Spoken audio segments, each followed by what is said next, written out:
Hi, it's me again. It's Steve from Tower Genius. Yes, you guessed it. And today I'm talking to all of you T-Mobile landlords out there. So if you have a rooftop cell site with T-Mobile, or maybe you're a municipality or water district and they're up on your water tank, or maybe you're an electrical utility company and you have these wonderful folks up on your transmission towers or in your substations, and you've got questions about your master lease agreement, or they need to you're having trouble with them accessing coming in and out of the facility, or you're a building owner and they're coming in and out of your building. You have no idea what they're doing. They're up and down, in and out. They're leaving a mess on your rooftop. These are the types of things that we hear every single day. So yes, the color magenta is really cool. I love their billboards. Their commercials are great. But at the end of the day, you've got a building to manage and a business to run, and it is tough. T-Mobile has contractors out there, and stuff happens, and you really need to keep them on a tight leash.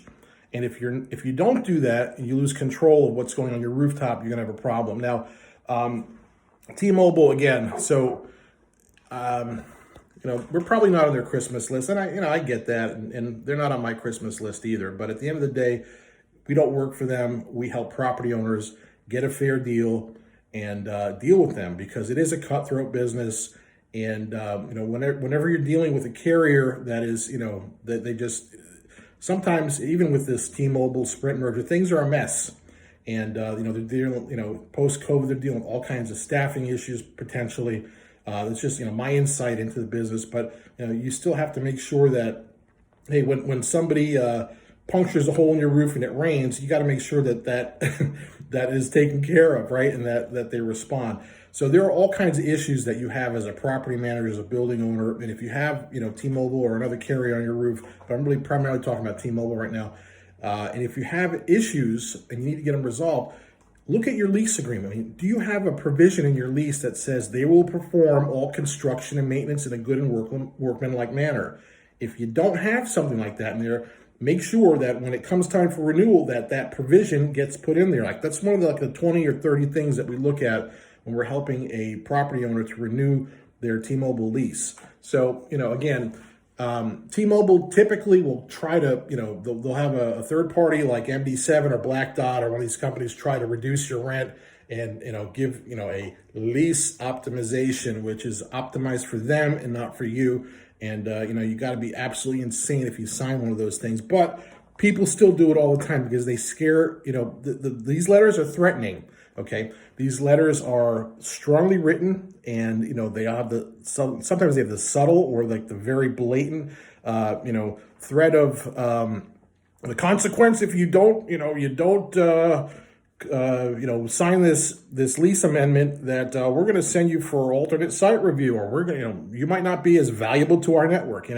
So that's why it's good to have somebody take a look at the site and at the lease, and help you determine, are they blowing smoke up, somewhere, or is this viable? Is this site at risk for being decommissioned or the lease terminated? So we help property owners with that. We're not a law firm. We are technical telecom consultants that have been doing this for a long time. Again, I was a T-Mobile site acquisition representative 22 years ago. So we know the game. We know how it's played, and we speak telecom. And if you want to tap into our combined 50 years of cell tower development and cell site leasing experience here at Tower Genius, give us a call at 888-313-9750. Again, visit us at towergenius.com. We would love to talk to you about your T-Mobile cell site lease. If it's a lease extension, lease renewal, if it's an equipment upgrade or expansion, or you're thinking of selling it, selling a rooftop easement on these lease buyouts, give us a call. We'll help you make heads or tails of it, make sense of the offers, and provide you the expertise that you need to make the right decisions for your particular situation. Thank you.